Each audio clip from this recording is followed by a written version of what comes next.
Bago ako mag-start, sa mga kababaihan, taas ang kamay ng kababaihan, taas ang kamay ng kababaihan. Yan, okay, bago ako mag-start, gusto ko open niyo yung mind, okay, buksan niyo ang inyong isipan and understanding. Kasi itong topic na to focuses on men.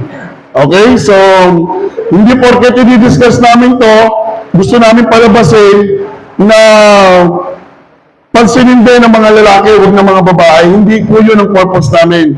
Ang purpose ko personally sa topic na to for you to understand na may mga lalaki din na victims ng gender-based pero hindi natin na-acknowledge. Mas nakafocus tayo sa mga bata, sa mga kababaihan. So ito, information lang to na malaman din natin na may mga lalaki din na biktima din naman ng gender-based pag pinag-uusapan natin. So ang title nito, Men as Victims Too. Building Inclusive Advocacy Against All Forms of Violence. So breaking the silence, healing together. Okay? Minsan na may mga participants akong mga babae, sabi ko sa kanila, kung kayo naghiwalay ng asawa niyo at meron kayong anak, pwede bang pakiusap? Huwag niyo ipagdamot ang bata sa tatay. Pangalawa, huwag niyo i-inject sa mind ng anak niyo na gago yung tatay niya dahil iniwanan kayo. Tandaan niyo yung relationship ng mag-asawa, sa inyong mag-asawa yun. Kwento niyo yung nasira. Huwag niyo naman idama yung mga bata. Huwag niyo siraan yung tatay sa isip ng mga bata just because galit ka sa tatay. Kasi kinukurot mo yung mindset ng bata. Kung loko-loko yung tatay, babaero yung tatay, let the child discover. Pero manggagaling sa inyo bilang nanay. Okay?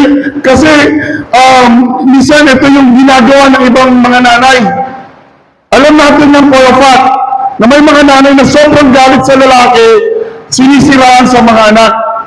At hindi na binibigyan ng pagkakataon na yung tatay magkaroon ng bonding sa kanyang mga anak.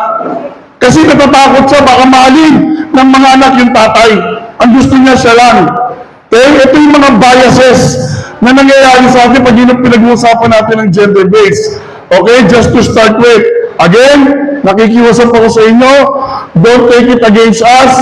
Huwag niyong maliin, huwag niyong i-twist. Ang priority pa rin namin is to support yung vow, child abuse, and gender-based. Ito, ipapaalam ko lang sa inyo kung anong pinagdadaanan ng mga ibang lalaki na hindi natin pinag-uusapan just because lalaki sila.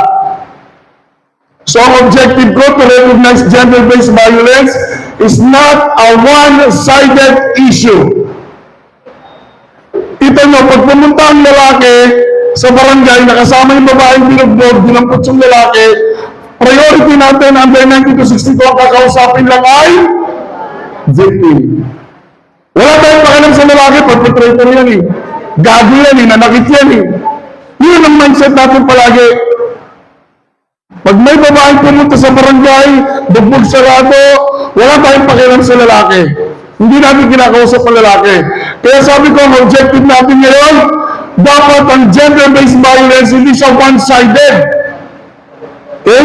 Dapat nalalaman din natin at doon papasok ang move sa side ng lalaki.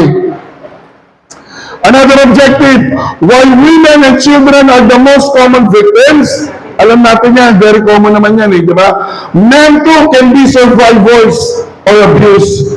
Emotionally struggles, physically abuse, sexual, institutional, or psychological.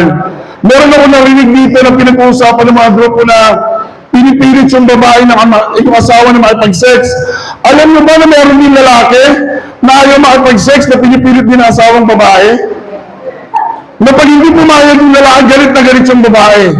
Meron din, pero fact. Alam natin yan, pero hindi pinag-uusapan. Kasi nga hindi common. Naka-focus tayo sa one-sided ng gender-based. Okay?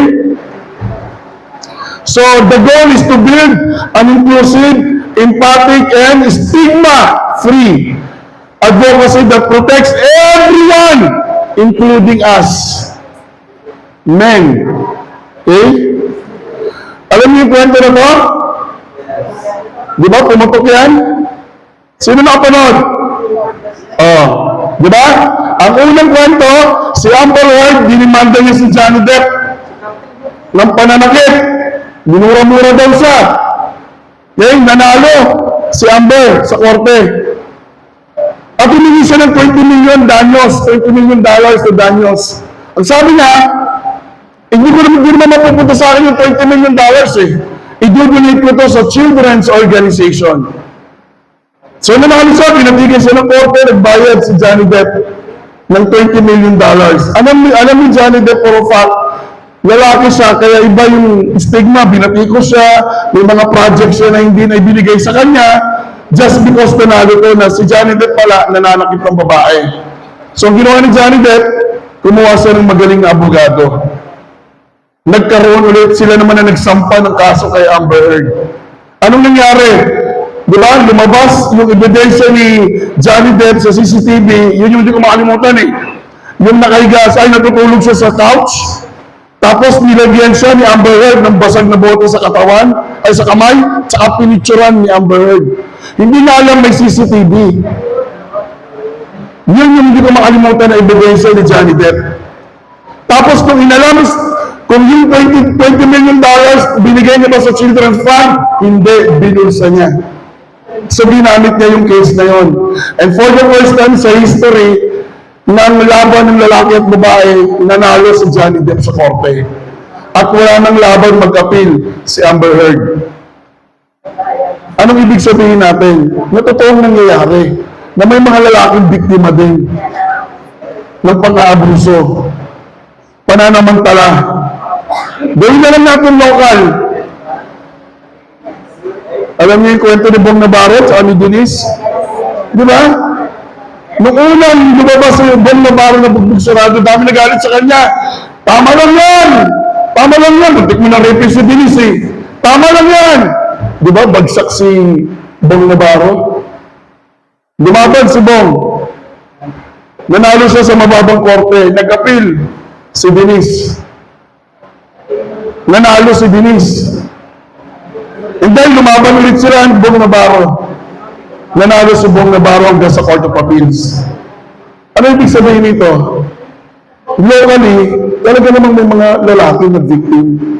Alam mo, sabi ko nga, pag nag-uusap kami nila pastor, sabi ko, alam mo kung kung lalaki ka, at gusto ka talagang saktan ng asawa mo, gusto niya mapahiya ka, pumunta lang siya sa barangay at umiyak eh.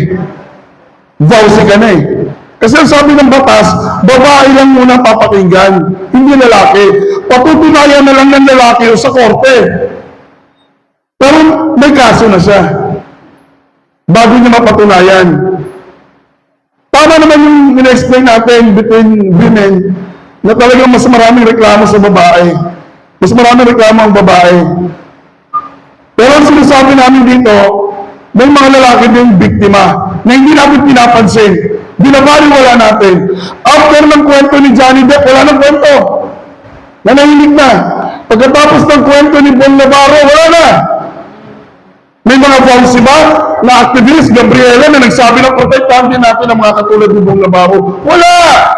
Just for the sake na lalaki kasi kami. Kami lagi ang perpetrator. Kaya pag may mga ganitong issue, saglit lang. Yung mga sama ng mga babae, wala na. Walang naninindigan. Para sabihin, protektahan din natin ang mga lalaking victim. Pero kami sa mo, pinoprotektahan namin ang mga babaeng victim. Kahit kami mismo, biktima din. Sa mga babae, meron ba? Wala.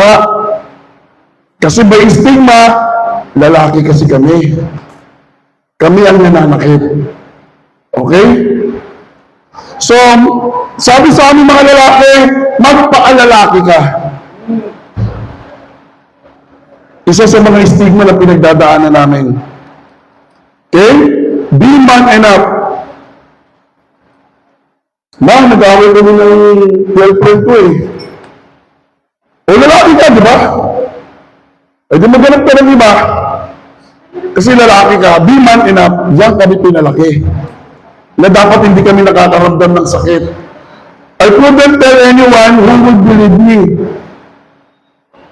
Sino ritong lalaki na kaya niya sabihin sa iba na yung misis ko kasi sinisigawan ako, binubugbog din ako eh. Di ba pagtatawanan lang siya?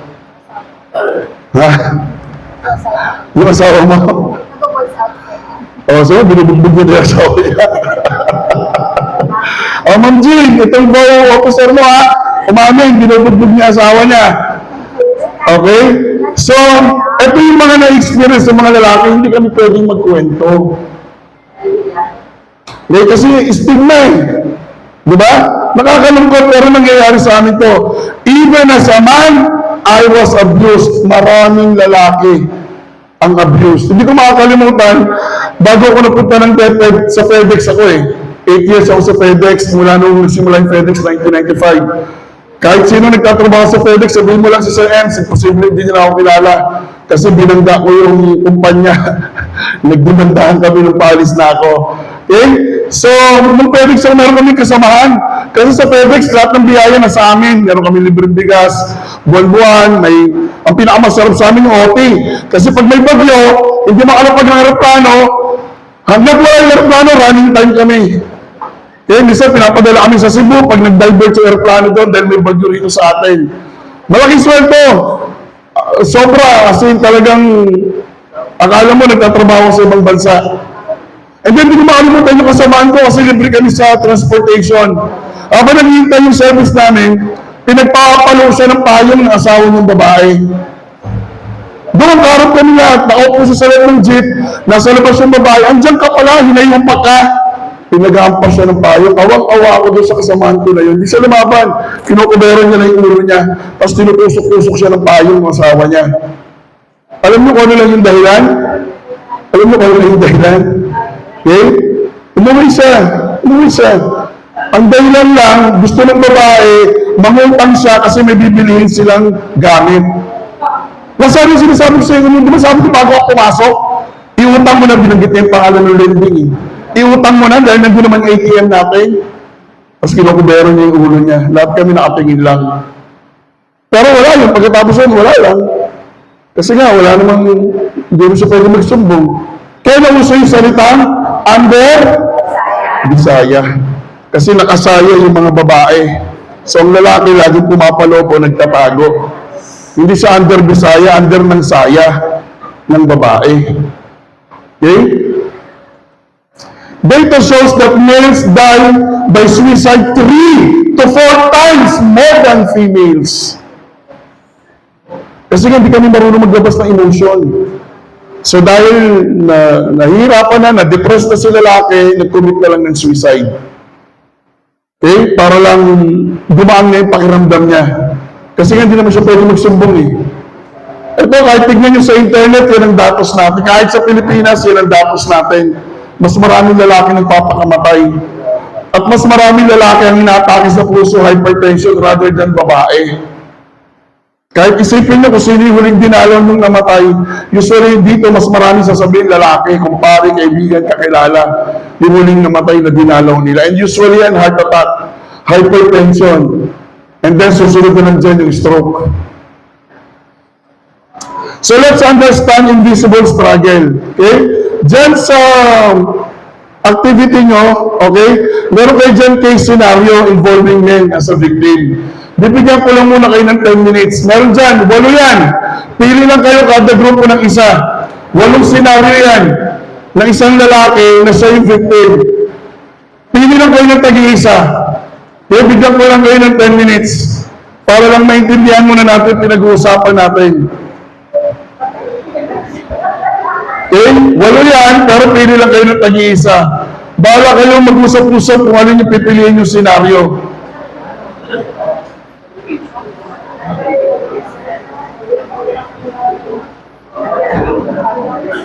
And then, may mga question lang dyan, sasagutin lang natin. Pag-uusapan nyo lang.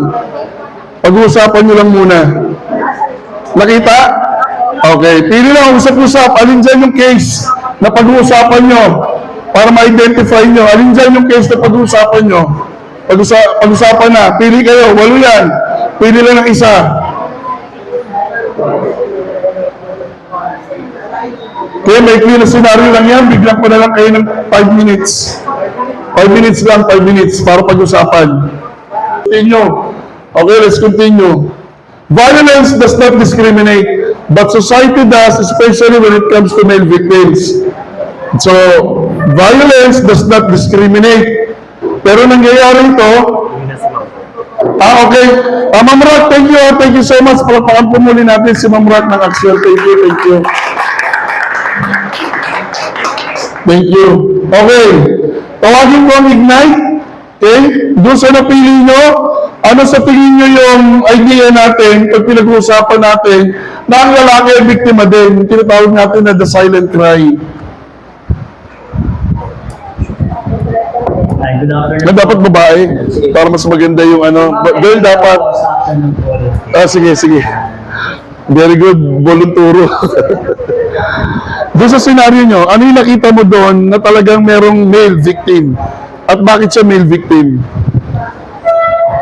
Ano po kasi ang natintulan is yung case number 2. So si Roberto, 14 years ago as a domestic helper, his male employer verbally abuses him, threatens deportation, repels wages, and physically pushes him. Roberto fears speaking to authorities abroad because he loses his job and sending out support home to his family. So, very obvious naman po dito na ano po, present po dito yung different forms of violence po din sa case po na yun po yung nakita ko po na bilang isang lalaki na nakaka-experience din po siya makakabis sa violence. Pero, kung babae yan, it's a different story. Mas maraming gustong tumulong. Tama, mali? Okay, very good. Punta tayo dito sa kabila para criss-cross tayo. Punta tayo sa create. Yay. Babae ang magsasalita, babae. Para maramdaman natin. Babae. Para at least maano natin, ma-validate natin. Okay? Identify lang po kung bakit male victim siya sa tingin nyo base dyan sa senaryo.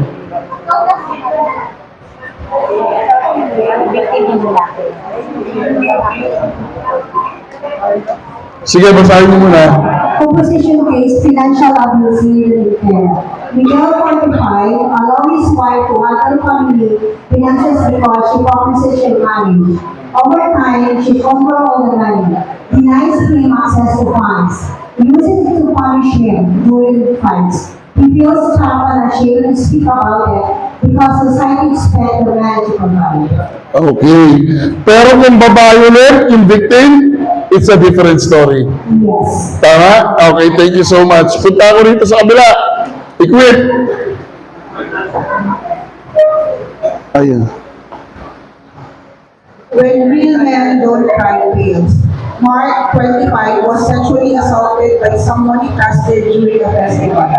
He feels shame, guilt, and wonders if people would believe him. He isolates himself, refuses counseling because real men don't cry, and fears losing respect among his peers. Okay, again, kung babae yan, it's a different story. Okay, punta tayo dito. Last natin ang build. Empower.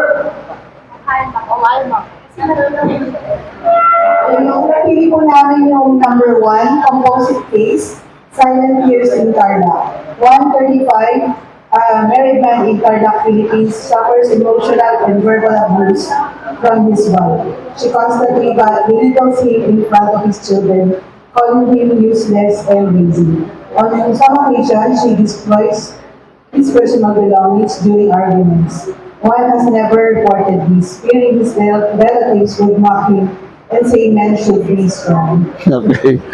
So then again, kung babae yan, it's a different story. Okay, last. Number 5, adapt homicide ways with light of recognizing anger. Carlos, 50, is a regular subject to emotional, psychological, and occasionally physical violence from the spouse. He calls him stupid. He is not doing enough, and sometimes not him doing agreement. Carlos avoids going to the barangay because he thinks they laugh or take his wife aside. Okay, again, kung babae yan, iba po. It's a different story. Thank you so much. Now, narinig niyo na ba yung kwento na merong babae na pag-asawa ng mayaman, foreigner, pero nagkabit ng Pilipino na hindi alam ng foreigner? Di ba, tinotolerate ng family? Di ba? Di ba? Pero kung halimbawa balik ka rin natin yon, di ba, it's a different story. Pero sa babae, okay lang. Pakilala mo na lang na tito mo, pinsan mo yan. Di ba? Pero ngayon, nagkakaroon tayo ng realization, biktima itong mga lalaki na to, ng panluloko. Pero okay lang kasi nga, babae naman siya eh. Di ba? Pero kung lalaki naluloko sa babae, may kabit yung lalaki kahit may asawa siyang mayaman, it's a different story again. Tama mali? Okay. So men suffer in silence because society equates masculinity with strength and silence. Stigma natin to sa Pilipinas. Sa ganyan kasi tayo kilala. Next, male victims fear being mocked, shamed, or disbelieved. Katulad ng example nyo kanina. Kasi nga, natatakot siya magsumbong. Lalaki siya, nahihiya siya. Ito yung mga reason kung bakit nananahimik na lang kami mga lalaki at hindi na kami nagsasalita. Legal help and support system are often not tailored for men. Tama to! Pag lalaki ang victim, pupunta pa sa James yan, sasabihin niya, sinuntok ako, o sinugatan ako ng asawa ko, papagamot ako. Walang tailored for men. Pero meron tayong victim ng mga men. Okay, kahit nasa legal, kahit sabihin natin na meron na tayong mata since then, kahit nasa revised penal code, gagamitin natin physical injury laban sa asawa natin. But nevertheless, wala talaga para sa lalaki. General law, yes. Okay? Health support system, wala. Yun yung gusto namin gawin sa MOVE. Makapagbigay kami ng support system sa mga lalaking biktima at ma-empower namin sila. Hindi para lumaban sa babae. Hindi para sabihin na mas malakas sila. Hindi, para maging patas at pantay lang sa babae. Men in conflict zones, institution like jail or military, lalo na sa kulungan. Kita nyo, sino mas magandang kulungan? Babae o lalaki? Mas conducive sa kababaihan kaysa mga lalaki. Mga lalaki, ang kasya sa isang kulungan, 10, gawin mo ng 30 yan. Kaya nila yan, mga lalaki yan eh. Alam mo nung nagsimula itong seminar, nung nag-meeting kami, kasama yung manager nitong Suzuki, pinalabas ko yung gender sensitivity. Nung sinabi na, pwede ba tayo maglagay ng 5 babae, 6 na babae, nag-object agad ako. Sabi ko, ang babae, pag sila naliligo at meron silang makeup, it took them time. So, gawin lang natin 3. Para naman hindi mahaba, naghihintay sila ng matagal. Pwede ba pagtabihin natin yung lalaki sa isang bed? Wag naman. Kung pwede, iwalay nyo ng bed. Kasi bahagi ng gender sensitivity. Iniintindi rin natin yung kababaihan. Na pag masyado sila marami, mas mahaba ang pila, malilate sila sa seminar. Sa mga lalaki, ganun din. Okay? Pero sa iba, hindi iniintindi yun. Mga lalaki, pwede rin, tambak mo na yan dyan. Yung mga babae, ito na lang alagaan natin. Pero sa amin, hindi. Both! Na-raise ko yung issue sa manager. Pagdating sa stay natin dito, huwag mo naman i-compress kasi gusto nila 7 lalaki. Sa isang room, tabi-tabi na lang daw. Dinaagalong ka lang doon. Dahil tayong mga lalaki, may tinatawag tayong imaginary space. By the way, mga girls, kung yung mga lalaki meron kami noon, even sa CR, sa urinal, ayaw namin na may katabi kami. Hanggat maaari gusto namin may space. Tama ba ako sa mga lalaki? Kaya may tinatawag kami gano'n. Yun yung style namin sa masculinity. Pagdating sa animal kingdom, pag may katabi ka, instinct yun. Animalistic yun ng mga lalaki. Siguro iba dito, hindi alam ng mga lalaki yun. Pero yun yung reason. Bakit pag pumupunta tayo sa SM, maghanap tayo ng malayo. Ayaw natin na may kadikit. Kasi animal instinct yun ng lalaki. Na pag may katabi sa lalaki, okay? But dahil sa evolution, siyempre hindi na tayo nagaganon. Diba? Ayaw na lang natin, hindi tayo comfortable. Ganun din sa kama. Ang European, pwede sila magkatabi. Pero tayo, niraise tayo na hindi ganon. Kaya hirap matulog. Kaya pag may katabi ka, tapos sa katabi mo, di mo pa close. Diba? Nakakalungkot. So ito yung mga tinitignan natin na reason, na bias pagdating sa lalaki. Same-sex relationship, na experience sexual violence without no platform for justice. Lalaking rape ng bakla, for example. O balik rin natin, lalaki na minolest ang isang gay. Hindi ito malinaw pagdating sa batas. Yung protection na nararanasan din dapat. Okay? Pero sa batas ng babae, malinaw to. Okay? Para lang ma-realize natin na, nga, no? Something, may bias nga, no? Okay? So, mayroon ulit tayong group activity. Merong kwento dyan, kwento ni Michael. Basahin nyo lang yung kwento ni Michael. Okay? Si Michael ay isang teacher. Basahin nyo mabuti yung kwento ni Michael. Okay. Resume tayo sa ating discussion. Harap na ulit dito sa harapan. Okay? Then tayo sa ating activity. So, what forms of violence affect men? Base sa binasa natin. Ito yung mga makikita natin usually. Tanong, yung binasa niyo bang kwento ni Michael, malapit sa katotohanan o malayo sa katotohanan? Malapit sa katotohanan. Alam mo, hindi ko nagugustuhan ngayon na nagtitrend sa social media, yung lalaki, di ba just for the sake ng content, yung lalaki, kunyari sinisigawan ng asawa. Yung lalaki, lumulod sa harapan ng asawa. Napapanood niyo yan? Sinasampal. Napapanood niyo ba yun? Tapos nagtuwan tayo, natatawa tayo. Okay? But ang katotohanan nito, nagbibigay ito ng, again, another stigma pagdating sa mga lalaki na very dominant yung babae. Yun yung pinapakita nila. At maraming natutuwa. Maraming nagsishare, umaabot ng millions yung kanilang mga followers, giving false information pagdating sa totoong relationship. So ito yung mga forms of violence affecting men. Una, domestic violence. Verbal, physical, emotional. Sexual abuse. Yes, it happens to men too. Nangyayari din yan. Online exploitation, scams, blackmail. Okay?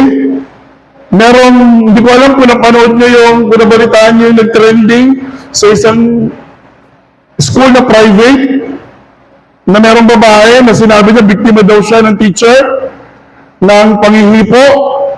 So, ang dami naniwala sa kanya. Ang ginawa ng teacher na to, humingi siya ng tulong sa NBI. And then, tinulungan siya ng NBI. Lumalabas, lahat pala yung gawa-gawa ng babae. Pati yung mga chat message na kunyari chinat siya o minessage siya ng lalaki. Hindi pala lahat yung totoo. Pagdating sa cybercrime, evaluation.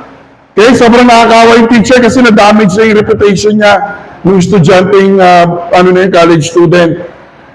Institutional abuse, raising abuse of power. Child sexual abuse, boys who never spoke up. Yung kinuwento ko sa inyo na isang bata na molested siya ng isang gay, pinatulog sa bahay, pero years bago siya napagsalita. Meron din victim ng mga lalaki, mismo sa loob ng bahay nila, ng mga bata, na may kinalaman sa child abuse, pero they carry on. Okay? Kasi lalaki sila. Partner violence, just like LGBTQ relationships. Pag bakla, ang tingin natin, lalo na nauso yung 150. Talagang pinagsabihan ko yung mga estudyante ko dyan, teacher pa ako nung panahon na yun, na ayaw ko naririnig yung salitang 150 na masyadong discriminating sa mga LGBT. Okay? Isa sa pinakamalaking discrimination pag pinag-usapan natin ng LGBT, yung kakayahan at kaalaman natin pagdating sa ganon. Kasi nga lalaki yan, may titi yan, dapat yan lalaki. Very discriminating. Okay? Ginagamit natin yung idea, lalo na kung sa mga religious family, lumaki yung bata, kawawa. Kasi dalawa lang, batadan lang. Pero ano ba sinasabi ng science? Ano ba sinasabi ng science? Kaya may word yung spectrum eh. Kasi yung X and Y chromosome, kung mas mataas yung X chromosome, sa isang tao, saan papunta ang X chromosome? Babae o lalaki? Ano yung X chromosome? Sa babae o sa lalaki? Babae! Babae! So kung lalaki ako, binigtis, nasa sila papunan ako, mataas ang X chromosome ko, syempre may feminine side ako. Ganun din sa Y chromosome. Kaya nasabi ko, tayong mga lalaki, sabihin nyo na lang sinungaling ako. Meron tayong feminine side. Alam niyo yan, for a fact, nagwagwapuan din kayo sa isang lalaki. Hindi nyo lang sinasabi kasi lalaki kayo eh. Baka sabihin, bakla ako. Pero alam niyo yan. Nararamdaman yan, uy, gwapo dito ah. Pero sa mga babae, normal. O yung ganda mo. Normal yun, hindi sila tinatawag na lesbian. Pero sa atin, pag sinabi ko, uy, gwapo mo ah. May something sa akin. Tama mali? Kasi lalaki ako eh. Hindi dapat ako nag-appreciate ng kapwa lalaki. Pero alam niyo yan, nagogompuan kayo minsan. Natatakot lang kayo na, ba't kaya ako nagogompuan? Bakla kaya ako? No! Normal yun! Hindi lang tayo alam magsabi kasi nga lalaki tayo. Yan, very good. Alam mo yung salita na yun. Alam mo yung dad ko, by the way, kahit na-American ako, kanina yung chinachat ko, yung dad ko, yung nagme-message sa akin na sa US. Siya yung kachat ko kanina. Pina-congratulate na ako din sa event. Alam mo yung dad ko, siya yung nagsabi sa akin between saying I love you between men. Lagi siya nag-I love you sa akin, I love you son, I love you dad. Normal sa amin yun, sa mga lalaki. Sa atin sa Pilipinas, sabihin mo yun. Sige nga. Di ba? Kahit sa tatay mo, nahiya ka mag-I love you sa chat siguro. Pero personal, magpatay na, doon ka mag-I love you. Patay na, hindi ka na maririnig. Di ba? Very taboo sa mga lalaki nagsasabihan ng I love you. Paano kaya kami sa council gawin namin yan? O pre, I love you ha, ingat. Baka sabihin nyo, mga bakla ata mga nasa new council ha. Bakit narinig ko nag-I love you one? Bago sila magpaalam. Di ba? Kita nyo, sa Saudi, normal sa kanila yung beso-beso. Sa Europe, ganun din. Sa atin, pag ginawa ko na mag-beso-beso ko, kapwa lalaki, may something. Kasi nga, kultura natin eh, stigma eh.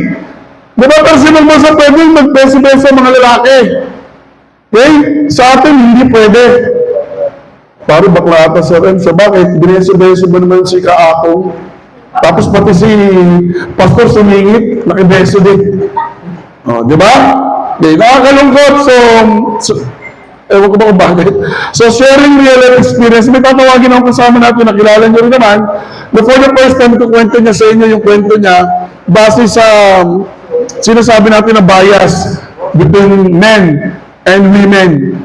Siya na bahala magsabi ko ano itong kwento na to, pero kilala nyo naman na siya, palakpakan natin si Kaatong. Hello, magandang hapon po ulit. Maiksi lang po. Kasi iksi ng ating buhok. Well, naririnig nyo ko atong lalaki. I am Arthur T. Marcial, 64 years old. Single. S-I-N-G-L-E. Mamaya, malalaman nyo po kung bakit. By profession, I'm a physical security specialist. Specialized in personal protection. Well, kung makagana ako, ngayon na ako. Siyempre, hindi ko na kayang magbatikan. Pero kaya ko pa magmamahal. But anyway, going back, bakit ako single ngayon? Kasi separated po ako for 24 years. Nahiwalay po ako ng 40 years old.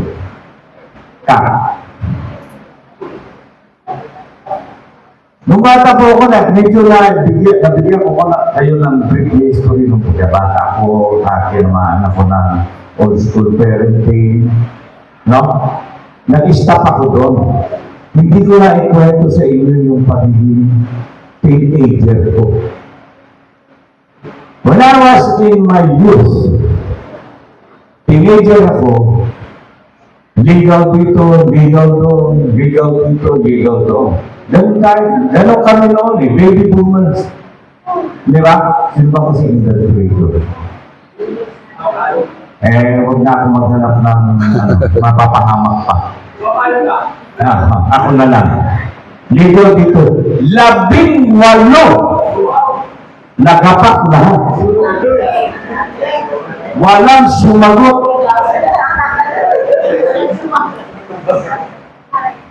Alam niyo ba ang naging resulta sa akin? Sobrang nawalan ako ng kumpiyansa sa sarili. Andiyan yung makarinig pa ako ng salita. Lakas ng loob mo manligaw eh. Tingnan mo nga yung kulay mo. Noong araw ko, wala pa akong puting buhok. Medyo kulot-kulot ng konti. Napagkakamalan akong katutubo. Pero katutubo medyo nakakat. Kaya apat kaming magkakapatid. Ako po ang panganay. Yung tatlo babae, puro mapuputiho yun. Hindi ko na mailabas yung family picture namin. Nagkataon ako maitim. Alam ba ninyo ang bully sa akin? Nahulog ako sa tae lang. Sorry for my word, the word tae. Pero ang dami. Kaya 18 yung niligawan ko. Hanggang ngayon hindi ko makalimutan yan eh. Alam niyo, nagkaroon ako ng paghihiganti. The revenge ng isang playboy na walang girlfriend, iyaking babaero. Sabi, Banak, pakialam dito, pakialam to. Kahit na may-ari, pakialam.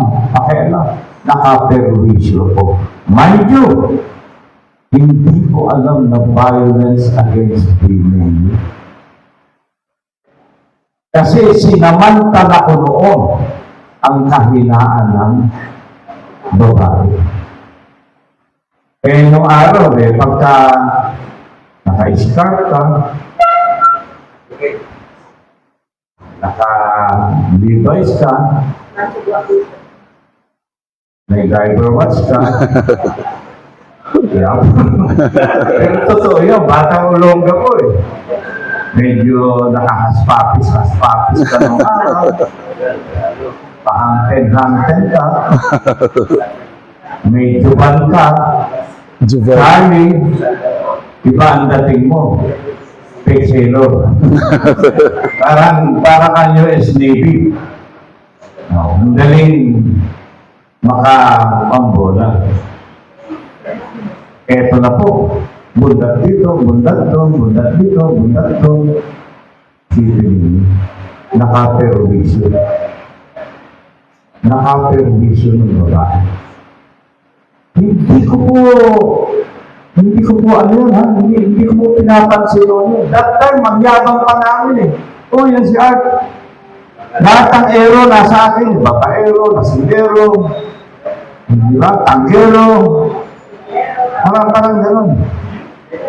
Hindi parang gano'n na nga. So, parang ang sama ng dating ko. Eto na. Medyo nagkaedad ako, nagkaroon ng adult thinking, nagkaroon ako ng hindi ko masabing permanent partner, semi-permanent. Kasi nga nahiwalay ako. Eto na, sama na kami. Alam po ninyo ang isang bodyguard. Ito meron din uniform troop dito. Sayang maraming pulis. Pagka ang trabaho mo ganyan, medyo tagilid na may pamilya. Alam ni Pastor yun. Lalo na ako. Yung sa trabaho ko. Lalo na ako dedicated. 24 hours na duty. Bibigyan ka ng isang araw na day off, uuwi ka. Isipin mo. Yung tasa mo, umalis ka ng hindi gamit. Pagbalik mo, gamit na yung tasa mo. Naninigarilyo ka. Puti ang filter mo, pag uwi mo, may makikita kang pulang filter. Pag Pagbukas mo na refrigerator, alam mo yung kasa ng gamit mo, nagulog. At ang masakit, ang pabango mo, blue, ang naamoy pag-uwi mo, Juban. Anak na rin. Wala po, ano lang yan ha? Medyo crack na rin, pero totoo kong nangyayari. Wala halos kaming matilong pamilya. Eh siyempre, the bodyguard, Kevin Costner, may dating, may baril. Parang ang galing-galing mo sa suntukan. Siyempre, may mga tagahanga ka yan.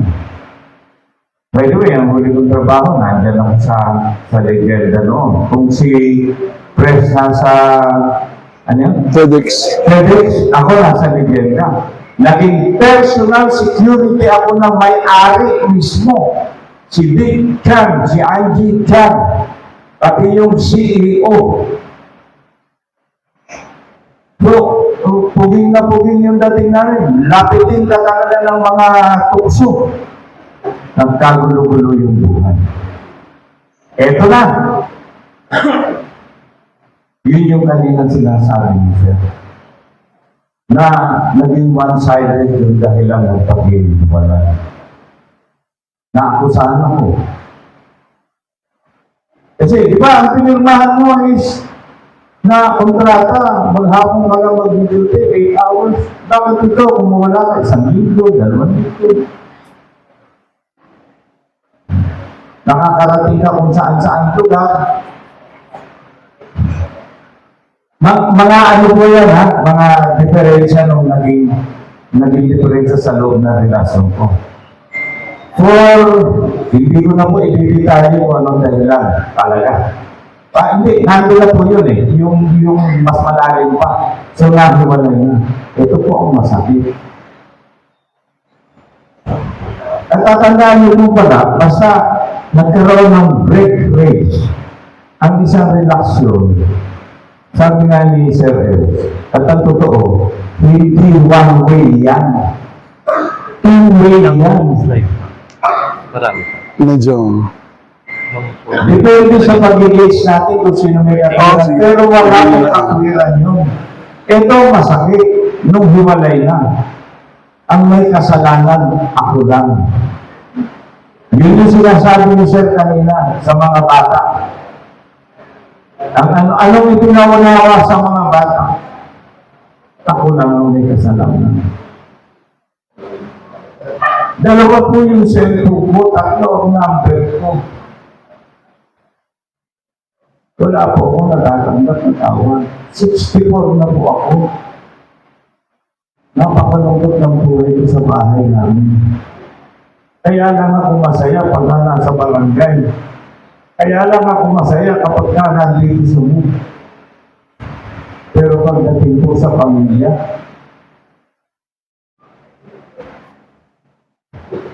wala. Ewan ko, mamamatay ata ako ng ganito. Pero okay lang. Mamamatay ako na nagtatanggol sa kapakanan ng kababaihan ng kabataan. Hey, thank you, Art, for being honest and open sa ating discussion. Okay, there's one good example. Okay, dahil lalaki siya, automatic perpetrator siya. Pero yung clamor sa anak, kaya lagi ko sinasabi sa mga nanay huwag yung sisiraan yung tatay. Hayaan nyo ma-discover ng anak kung gaano kagago yung tatay, kung talagang gago yung tatay, babaero, lasinggero, addict, for what reason. Pero huwag sana manggaling sa nanay. Kasi ito yung isa sa pinakamasakit na pinagdadaanan ng tatay pag wala na siyang karapatan sa kanyang anak. At hindi na siya kinukontak ng mga anak kasi alam ng mga anak, gago yung tatay nila. Dahil yun ang in-inject sa kanila. Why do we often hesitate to believe men who say they've been abused? Ano nga bang dahilan? Bakit hindi tayo naniniwala, takot tayo maniwala? O hindi talaga natin pinaniniwalaan? Obviously, it ends up pa rin sa stigma na meron tayo. Na imposible ikaw ang biktima, ikaw ang malakas eh. barriers to seek or seeking help. Ano ba yung mga barriers? Una, fear of ridicule, pagtatawanan ka. Stigma that men cannot be victims. Lack of male-centered services. Cultural expectation to tough it out. Kaya mo yan. Absorb mo yan, lalaki ka eh. Tough it out. Huwag kang susuko, lalaki ka eh. Ito yung mga barriers usually. Okay? Next. If a male friend discloses abuse to you, how would you respond? Would you believe him? Pwede yung sabihin ngayon, oo, kasi nagdi-discuss tayo. Pero kung di natin pinag-uusapan to, sasabihin sa isang lalaki, kausap si Ma'am Jane, Ma'am Jane, binubugbog po ako ng asawa ko. Malamang sabi ko, Ma'am Jane, paano kung binubugbog ng asawa mo? Hindi agad papakinggan, hindi ka tulad ng babae. Pag babae nagsumbong, all ears. Sige, kwento mo lang. Anong ginawa sa'yo? Sige, kwento mo lang. Okay? Sa amin, hindi ganon. So, why it matters to include men in gender-based advocacy? Ito lang yung gusto namin. Pag pinag-uusapan natin ng gender-based, sama nyo naman ang lalaki. Sabi nga nila, nung Monday, narinig ko sa mga kabataan natin, sinabi din ni Ma'am Lani, pag pinag-uusapan natin ng SOLGE CS, okay? Include lahat. Yung iba, akala nila ang SOGI para lang sa LGBT, babae, kasama mga lalaki doon, sa expression. If destigmatizes help-seeking behavior, it shows that violence is a human rights issue, not just women's issue. Sa salitang human rights, isama nyo naman kami mga lalaki. Huwag mo naman kami iniiwan. Kasi pag sinabi natin human rights, hindi lang issue ng babae yun. Ano ba kami? Hindi ba kami human? It fosters healing spaces for all survivors regardless of gender. Okay? It increases the effectiveness of community and school-based campaign like MOVE. Kaya gusto namin pasukin yung mga schools para turuan to mga bata na mag-appreciate sa mga babae at appreciate yung sarili nila na pantay lang. Appreciate natin yung galing ng babae. Appreciate nyo rin yung galing ng lalaki. Pag umiyak ang babae, lalaki ka, pwede ka umiyak. Kasi meron kaming glands ng pagluha. Ito yung dapat nating ma-realize. Ito ang isa sa mga, kung di nyo pa nakikita sa Facebook ko, yan yung mga madalas ko nakikita ngayon. Ito yung mga survivor ng mga lalaki na nagpo-post dito sa Dads Matter. A toxic woman will destroy you quietly and then play victim louder than your truth. Dito kami kawawa. Pag yung mga babae nag-play victim. Tapos yung kasinungalingan niya mas malakas pa sa katotohanan.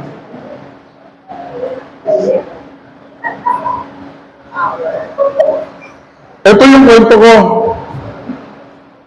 This is my story. I got married 2001. Pangarap ko magkaroon ng anak. Ayoko, sabi ko, hindi pwedeng mamamatay ako nang wala akong anak. Dapat merong kwento. Yung anak ko, kaya niya ikwento kung sino yung tatay niya pag wala na ako sa mundo. So yung babae yung pinakasalan ko, parehas kaming nasa DepEd, ayaw niya magkaanak. So nagkonsulta kami sa OB-GYN niya, sabi sa kanya, 3 months lang, pahinga ka. Mabubuntis ka, mother. Workaholic siya workaholic eh.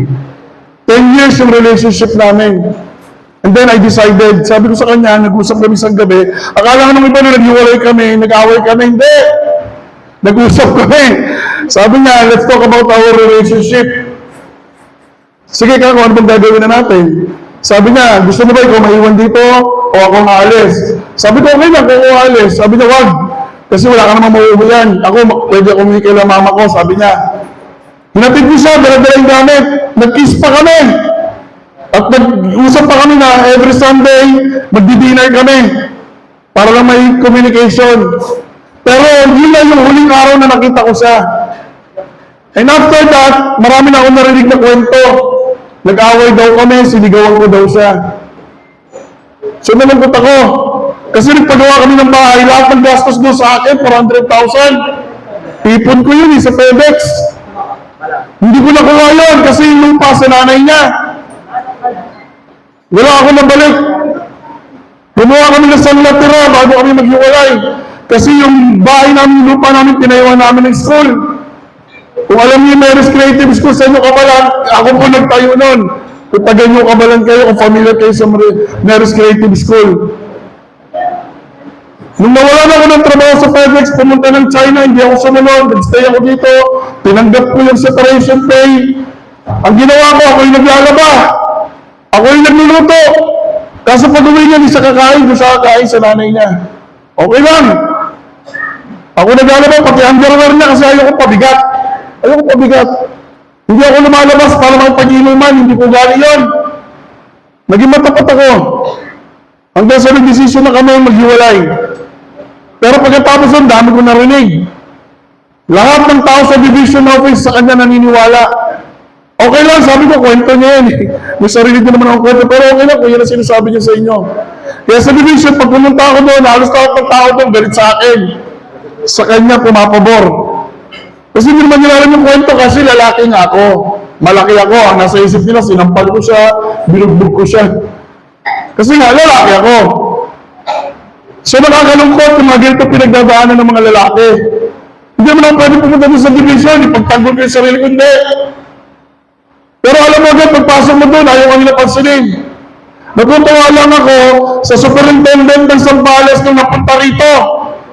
Siya yung pumunta sa Santa Rita High School. Sabi niya sa akin, Sir, binasa ko yung background mo, galing mo pala. Tama na yung pag-motivate mo sa mga estudyante, motivate mo naman teacher. Gusto mo gawin kitang OIC Assistant Principal. Sobrang tonto ako. Kaso nalipat na siya na Zambales. Kaya stagnant na naman ako. Kasi ang superintendent babae, ang assistant superintendent babae. Kaya ang simpatya nasa kanya. Kaya nakakalungkot. Kaya pag nagtatanong sa akin, saan ano pang ba't di ka na po-promote? Hindi ko rin masagot. It's either kalaban nila ako o naniniwala sila sa ganong kwento. Pangarap ko lang naman magkaanak. Yun lang naman ang reason eh. Ayaw ko mamatay na walang anak. So, natutuwa naman ako at my age, pero naman nagmahal sa akin, half of my age, 28 years old. Siya yung nagbigay sa akin ng anak. Nag-file kami ng annulment. Ang dali, wala pang 2 years. Ang bilis na approve. Bayad kami 200,000. Nakakalungkot sa Saregay, sabi niya kahapon, ininom ko siya sa kasal, totoo yun. Kaya nagalit siya. Sabi niya, wala pong kumausap sa inyo, wala po. Yung nanay niya, actually, nanay niya pinag-propose sa akin, na i-annul namin yung kasal eh. Hindi kayo pinag-ayos, hindi po. Ibig sabihin nga tayo na kumausap sa inyo, bago kayo maghiwalay, magpahal ng annulment, wala. Nagulat na lang ako, may dala ng abogado, may papel, hati daw kami sa bayan, pirmahan ko. Sabi ng galing sa Regay, parang kakaiba. Usually, hindi ganyan ang kwento. Lalaki magpapal ng annulment, hindi babae. Pero wala nakakalam ng kwento na yun. Okay? Ito yung mga stigma na pinagdadaanan ng karamihan ng mga lalaki. Pag pinag-uusapan natin to. Kami lagi ang perpetrator. Pag nakausap, maniniwala kahit hindi alam yung kwento ko. Kasi ako, ang stand ko sa buhay, merong dalawa na dapat natin pakinggan. Yung nagkwento, pinanggalingan ng kwento, pangatlo yung totoong kwento. Sana inaalam natin kung ano yung kwento ng isang lalaki. Ito yung gustong gawin namin sa Move. Na marinig din naman itong lalaki. Kasi bias eh. Di ba? Hindi lang siya makapag-file. Ang ginawa nila, nag-file na lang agad ng annulment. Kahit meron na tayo 76 tayo, meron na tayo 92-62. Kasi wala naman ako na-violate. Malaki akong tao, oo. Malakas ang boses ko, oo. Pero mamas boy ako. Kaya hindi ko kayang manakit ng babae. Namatay ang mami ko, magkayakap kami kasi nawala yung hininga niya. Ganun ko kamahal yung mami ko, nasa St. Jude kami. Magkayakap kami, nung nawala yung hininga niya kasi sumigaw yung mga nurse. Code red, code blue, mga ganun sila. Pero dahil sa malaki ako, ang tingin nila, sinasaktan ko. Kaya kami naghiwalay. Nakakalungkot. At may mga lalaki na may kanya-kanya din kwento at pinagdadaanan. Pag pinag-uusapan natin to. May kanya-kanyang kwento rin yan. Kaya nalulungkot ako pag sinabi ng vowsy na, siya, nainis nga ako eh. Gusto niya siya, kausapin ko din eh. Halos lahat ng vowsy, yan ang sinasabi sa akin. Siya, gusto nga lalaki, kausapin ko rin siya eh. Red flag yun! Na sana pakinggan niyo rin ako! Bakit siya lang? May sarili din akong kwento! Yun yung naririnig ko doon. Kaya gusto namin talagang kausapin itong mga lalaki na to. Red flag yun eh! Nagmamakawa! Sana yung isang vowsy sabihin niya, sige, kung gusto mong marinig ang kwento mo, hindi pwede ako, vowsy ako, tawagin ko si Kagawad. Tawagin ko si ganito. Sige, share mo yung kwento mo, mailabas mo lang. Kaso wala eh! Ang sinasabi natin palagi, babae lang kailangan namin kausapin, pasensya ka na. Sarado na naman ang pinto sa isang lalaki. Alam mo, sobrang natutuwa ko sa isang case na coordinate ko kay Ma'am Jing. Sabi ng lalaki sa akin, papasok ako ng barangay, Santa Rita, may kukunin akong program. Sabi niya gano'n sa akin, ikaw sa science, di ba? Sabi ko, isang move yung tumutulong kayo sa mga lalaki. Sabi ko, bakit? Sir, baka matulungan mo ako. Sabi ko, bakit? Gusto ko kasi makuha yung mga anak ko eh. Gusto ko ako mag-alaga. Kasi yung asawa ko, sabi niya, nagda-drugs, nagsusugal, inubos niya na lahat ng pera ko. Tapos may kinakasama na siya. O di sabihin mo, sir, di ako pinapaniwalaan ng vow. Kasi dito babae daw papaniwalaan. Tinawagan mo si Ma'am Jing. Kilala niyo yung babae. Ang galing yung ginawa ni Ma'am Jing. Pinadrug test. Positive. Nakuha ng lalaki yung mga anak. Yung custody. Di ba pala si Ma'am Jing kasi kahit vow yan, fail. Pinainggan niya rin yung lalaki para patutuhanan. Pinadrug test. O tama, positive. Umiyak yung lalaki nung nakita ulit kami. Sir, salamat. Sabi ko, mabait si Ma'am Jing. Ang nakausap niya ito, isa kasama ni Ma'am Jing na baho. Sabi ko, mabait si Ma'am Jing, patas yan lumaban. Nagpapasalamat yung lalaki. Yun lang naman yung gusto ng ibang lalaki, na maging patas at fair lang din. Pakinggan din sila. Pakinggan din sila. There's three sides of the story. Kwento ng babae, kwento niya bilang babae siya, at ang katotohanan. A man's side, never heard, never mattered. Ulitin natin. May tatlong side ng kwento. Kwento ng babae. Yung kwento niya bilang babae siya. At yung katotohanan. Pero sa lalaki, hindi pinapakinggan. At wala ng pakialam. Huwag na natin pakinggan yan. Lalaki naman yun. Which is nangyayari at totoo sa buhay natin. Okay? When we acknowledge that men too can be victims, we don't take away from women, we expand the circle of healing. Hindi naman namin kinukuha, hindi naman namin binabawi sa babae. Pinapalawak din namin na sana ang lalaki magkaroon din ng healing. Ma-process din yung emotion ng isang lalaki. Okay? Isa yan sa mga goal namin. Okay? Sa move. No child should need permission from mom just to talk to their dad, for crying out loud. Magpapaalam pa yung bata, makakausapin ko si papa. Ay, hindi pwede. Karapatan ng bata yun eh. Tatay niya yun. Magpapaalam pa sa'yo. Kukunin pa yung consent mo. Grabe na yung ginagawa mo sa tatay nila. Masyado mo nang ibinaba. Pati yung karapatan ng bata na makilala yung tatay, tinanggal mo pa. Tapos ikaw pa victim. Sa mata ng lipunan, ikaw pa ang victim. Maraming ganitong kwento. Meron akong co-teacher, ito yung sinasabi niya sa akin eh. Alam mo yung pakiramdam, sir? Sabi niya, bonus. Gusto ko lang naman dalhin sa SM yung mga anak ko para mabilihan ko. Wait daw. Hintayin daw muna na si mama kasi kinakailangan daw magpaalam kay mama bago daw sumama sa kanya. Isa ito sa pinakamasakit na pinagdadaanan ng tatay. Nakakalungkot. Alam nyo, honestly speaking, maniwala kayo sa hindi. Nung nag-aaral ako sa Manila, 90s, wala naman tayo mga ang college lang dito, Columban. Wala na ibang college dito, no? So ang option natin, Manila.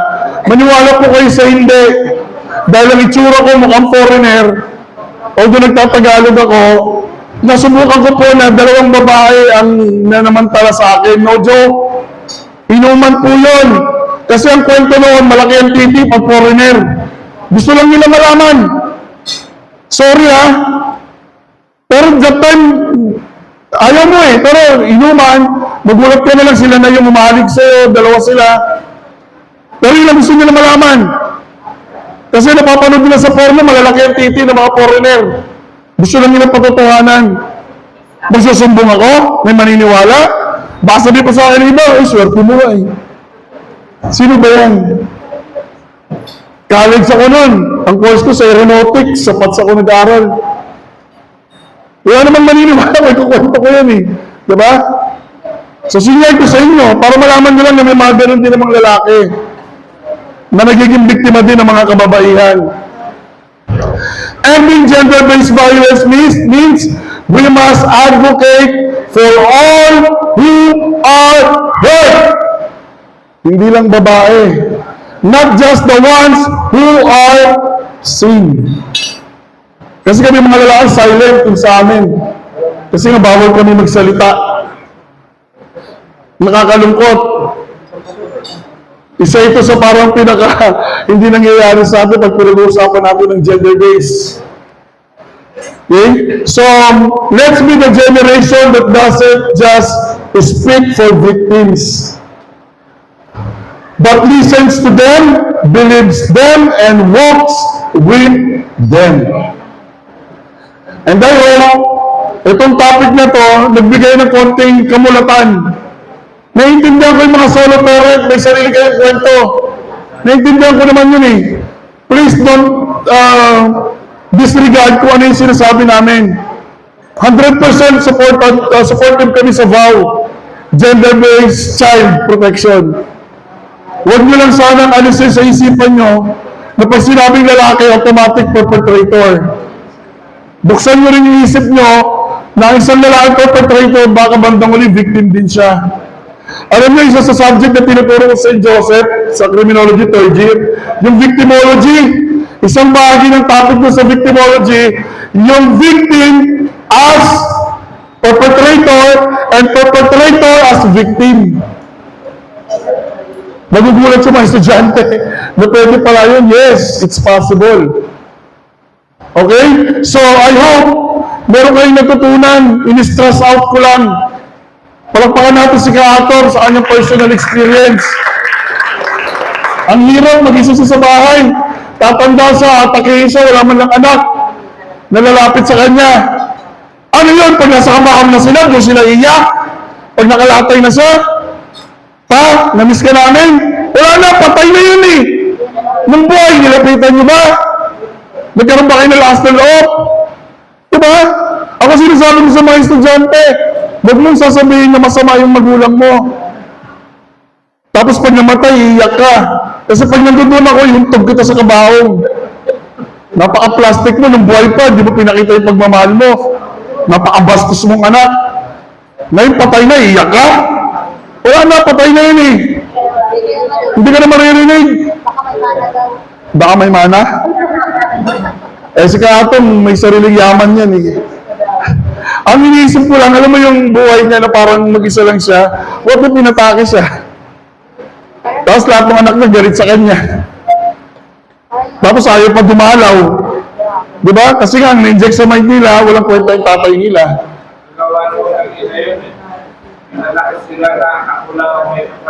Oh.